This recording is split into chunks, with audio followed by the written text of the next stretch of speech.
والصلاة والسلام على سيد الأنبياء والمرسلين وعلى آله وأصحابه أجمعين. أما بعد فأعوذ بالله من الشيطان الرجيم. بسم الله الرحمن الرحيم. ما سلككم في سقر قالوا لم نك من المصلين. صدق الله العلي العظيم وصدق رسوله النبي الأمين الكريم الرؤوف الرحيم. قال الله تبارك وتعالى في شان حبيبه مخبرا وآمرا إن الله وملائكته يصلون على النبي يا أيها الذين آمنوا صلوا عليه وسلموا تسليما. اللهم صل على سيدنا مولانا محمد البارك وسلم وعلى آل سيدنا مولانا محمد كما تحب وترضى بأن تصلي عليه وسلم. اللهم نور قلوبنا بالقرآن وزين أخلاقنا بالقرآن ونجنا من النار بالقرآن وادخلنا الجنة بالقرآن. اسٹیج پر رونق افروز علماء اہل سنت، معزز سامعین، پردہ نشین،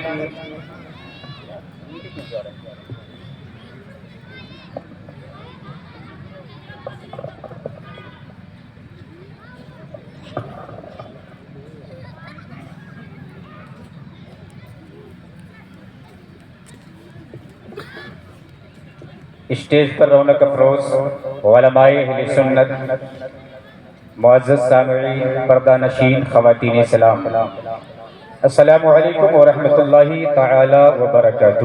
وعلیکم السلام ورحمۃ اللہ تعالی وبرکاتہ. اسٹیج پر رونق افروز اس جلسے کی صدارت فرما رہے حضرت قاری محمد اسلم رضا صاحب قبلہ، پرنسپل جامعہ اسرار العلوم نسیہ. اس کے علاوہ مولانا رحمت اللہ صاحب، مولانا راحت صاحب، عظیم عظیم شخصیتیں منبر رسول پر جلوہ افغن ہیں. ان سب کی موجودگی میں برادر کبیر حضرت قاری مبارک صاحب قبلہ نے مجھے آپ کے سامنے آنے کا موقع دیا. یہ بڑوں کی ہمارے لیے حوصلہ افزائی ہے کہ ان کی موجودگی میں مولانا رحمت اللہ صاحب اور مولانا راحت صاحب بہت شاندار خطابت فرماتے ہیں. قاری اسلم صاحب قبلہ، اللہ ہمارے ان اکابرین کو سلامت رکھے. آمین آمین. درود پاک پڑھیں. اللہم صلی علی سیدنا مولانا محمد وعلی آل سیدنا مولانا محمد کما تحب وترضى بأن تصلی علیہ. وہ ایک سجدہ جسے تو گرا سمجھتا ہے، وہ ایک سجدہ جسے تو گرا سمجھتا ہے، ہزار سجدوں سے دیتا ہے آدمی کو نجات. معزز سامعین، ہر مسلمان عاقل بالغ مرد اور عورت پر 5 وقتہ نمازیں فرض ہیں. بے شک نماز وہ عبادت ہے کہ قرآن عظیم میں اس کے متعلق تقریباً 700 سے زائد مقامات پر نماز کا ذکر ہوا. احادیث نبویہ میں مختلف مقامات پر سینکڑوں احادیث میں نماز پڑھنے کی ترغیب، نماز ترک کرنے کی ترہیب میں وارد ہیں. نماز پنجگانہ ہر مسلمان عاقل بالغ مرد ہو یا عورت سب پر فرض ہیں. جو شخص نماز کی فرضیت کا انکار کرتا ہے وہ کافر ہے، دائرہ اسلام سے خارج ہے.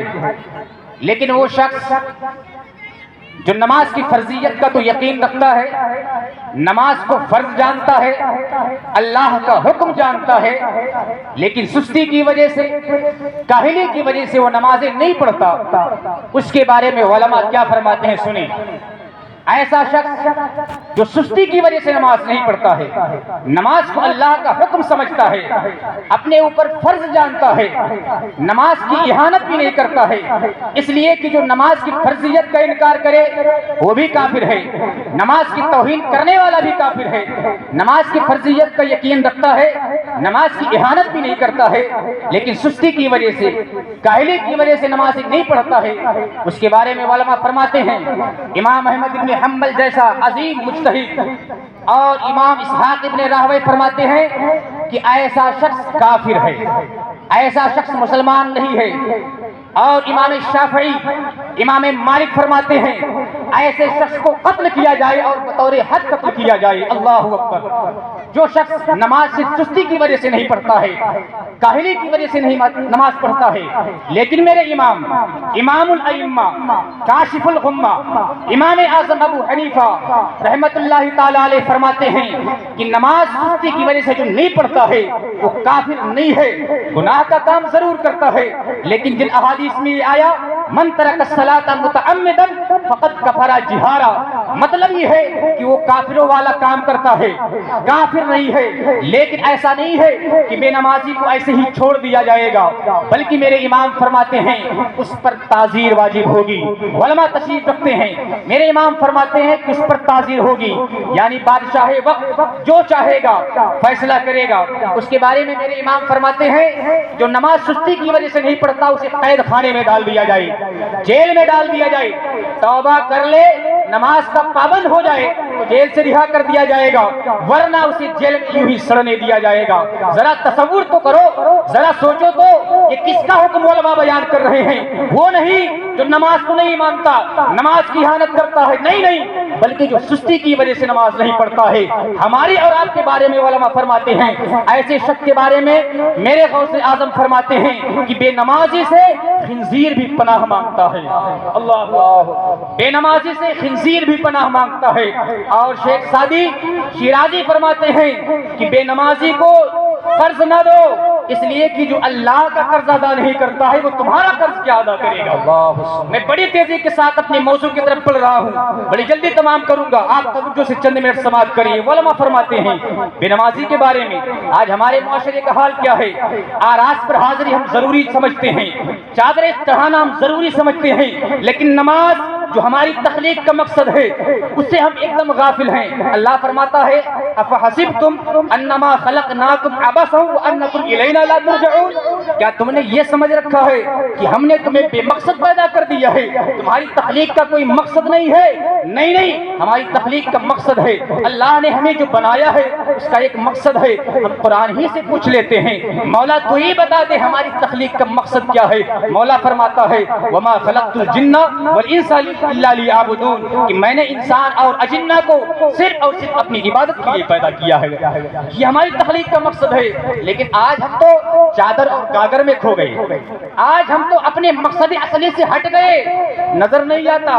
آج ہمارا کوئی نوجوان ممبئی میں رہنے والا اگر 5 وقت نمازی ہو جائے تو لوگ کہتے ہیں کہیں وہابی تو نہیں ہو گیا۔ ایسے حالات ہو گئے ہمارے معاشرے کے، نماز اور سنیت میں تباین مانتے ہیں۔ کہاں کھوئے ہوئے ہو؟ علماء تشریف رکھتے ہیں، ذمہ دار علماء کی موجودگی میں بتانا چاہتا ہوں قیامت کے دن آپ سے چادر اور گاگر کے بارے میں نہیں پوچھا جائے گا، نہیں پوچھا جائے گا سید سالار کی دربار میں کتنی بار حاضری لگائی تھی، نہیں پوچھا جائے گا۔ علماء تشریف رکھتے ہیں، پوچھیے، نہیں پوچھا جائے گا۔ خواجہ غریب نواز کی بارگاہ میں کتنے چادریں چڑھائے تھے، نہیں پوچھا جائے گا۔ اگر پوچھا جائے گا تو کیا پوچھا جائے گا؟ ہم سب کے آقا سید الانبیاء فرماتے ہیں ان اول ما يحاسب به العبد يوم القيامة من عمله صلاة فإن صلحت فقد افلح وانجح وإن فسدت فقد خاب وخسر۔ میرے آقا فرماتے ہیں، وہ آقا فرماتے ہیں جن کی بات پتھر کی لکیر ہوتی ہے، کوئی اور نہیں کہتا ہے بلکہ میرے آقا فرماتے ہیں ان اول ما يحاسب به العبد يوم القيامة من عمله صلاة، قیامت کے دن سب سے پہلے بندے سے جس کے بارے میں سوال کیا جائے گا اس کی نماز کے بارے میں پوچھا جائے گا۔ چادر گاگر کے بارے میں نہیں پوچھا جائے گا، وہ جائز عمل ہے، وہ الگ بات ہے، لیکن جو اہم ہے اس کے بارے میں بتا رہا ہوں۔ میرے آقا فرماتے ہیں سب سے پہلے قیامت کے دن جس کے بارے میں سوال کیا جائے گا بندے کے اعمال میں سے اس کی نماز کے بارے میں پوچھا جائے گا۔ بے شک بے شک، آگے آقا فرماتے ہیں فَإِن صَلُحَتْ فَقَدْ أَفْلَحَ وَأَنجَحَ، اگر نماز کا وزن ٹھیک ٹھاک رہا، نماز کی تول ٹھیک رہی تو بندہ اب کامیاب ہے، بندہ اب کامیاب ہے، فلاح پا گیا۔ وَإِن فَسَدَتْ فَقَدْ خَابَ اور خَسِرَ، میرے آقا فرماتے ہیں اور اگر نماز کی تول میں کمی آ گئی تو اب بندہ خائب و خاسر ہو جائے گا۔ ذرا تصور تو کرو مسلمانوں، یہ کون کہہ رہا ہے؟ یہ سید الانبیاء کہہ رہے ہیں، جن کی شفاعت سے جنت ملے گی، وہ کہہ رہے ہیں کہ اگر نماز کی تول میں ٹھیک ٹھاک نہیں رہی تو بندہ خائب و خاسر ہو جائے گا۔ ذرا تصور تو کرو، روز قیامت آقا نے منہ موڑ لیا، کس کے در پر جائیں گے؟ کہاں جائیں گے؟ کون بچائے گا؟ سید الانبیاء کہہ رہے ہیں نماز کی تول ٹھیک ٹھاک نہیں رہی تو بندہ خائب و خاسر ہو جائے گا۔ کیا تمہارے نبی کا یہ فرمان تمہارے لیے کافی نہیں ہے؟ میں بڑی تیزی کے ساتھ ایک اور حدیث پاک سناتا ہوں، میں جلدی سے تمام کرتا ہوں۔ تو یہ نماز کی اہمیت کو دیکھیں، اگر آپ سے پوچھا جائے گا تو نماز کے بارے میں پوچھا جائے گا۔ میرے آقا فرماتے ہیں ایک اور حدیث پاک ہے، ان عبداللہ ابن عمر عن النبی صلی اللہ علیہ وسلم انہ ذکر الصلاة یوما فقال من حافظ علیها كانت له نورا وبرهانا ونجاة يوم القيامة ومن لم يحافظ عليها لم يكن له نور ولا برهان ولا نجاة وكان يوم القيامة مع قارون وفرعون وهامان وأبي بن خلف۔ حدیث پاک سنیں، عبداللہ ابن عمر سے روایت ہے، وہ میرے آقا کا ارشاد گرامی نقل فرماتے ہیں، انہو ذکر الصلاة یوما، سید الانبیاء نے ایک دن نماز کا ذکر کیا تو آپ نے فرمایا من حافظ علیہا کانت لہو نورا و برہانا و نجاتا یوم القیامہ، جس نے نماز کی پابندی کی، نماز پر مداومت برتی تو یہ نماز کل قیامت کے دن من حافظ علیہا کانت لہو نورا، تو یہ نماز کل قیامت کے دن اس کے لیے نور ہو جائے گی، سبحان اللہ سبحان اللہ، برہان ہو جائے گی، وَنَجَاتًا یوم القیامہ، اور قیامت کے دن یہ نجات کا ذریعہ اور وسیلہ بن جائے گی۔ بے شک سبحان وَمَن لَّمْ يُحَافِظْ عَلَيْهَا، لیکن جو نماز نہیں پڑھتا، نماز پر مداومت نہیں کرتا، صرف جمعہ حاضر ہوتا ہے۔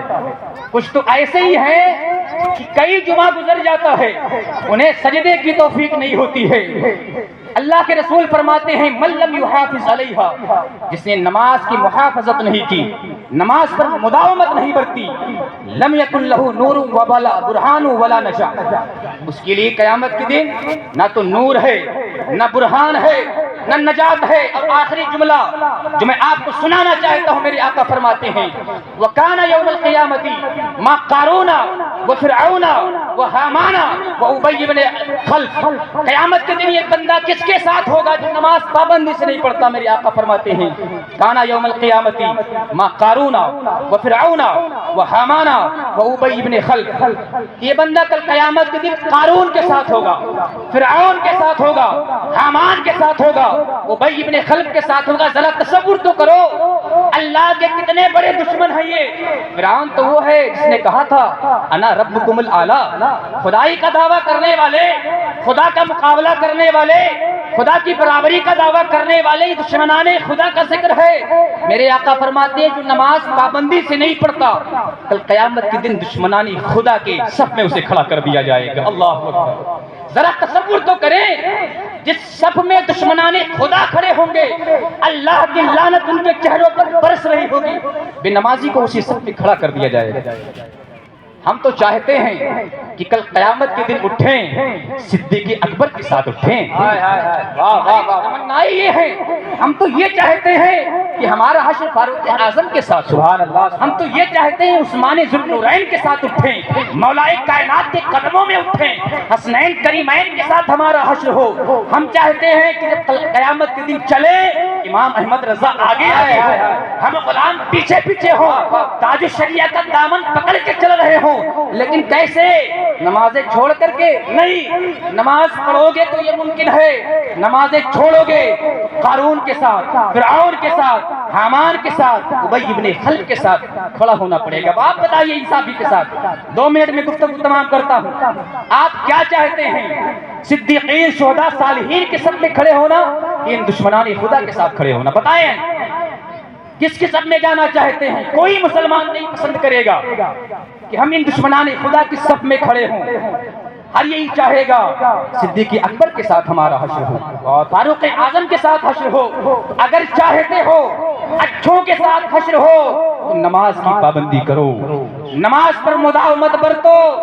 اور اس میں اگر کاہلی ہوگی تو میرے آقا نے فرمایا ہے کہ وہ بندہ خائب و خاسر ہو جائے گا، کوئی بچانے والا نہیں. وقت نہیں کہ گفتگو لمبی کی جائے. اللہ تبارک و تعالیٰ کی بارگاہ میں دعا ہے اللہ تبارک و تعالیٰ ہم سب کو نماز پنجگانہ با جماعت ادا کرنے کی توفیق عطا فرمائے. استغفر اللہ ربی من کل ذنب و اتوب الیہ وما علینا الا البلاغ. السلام علیکم.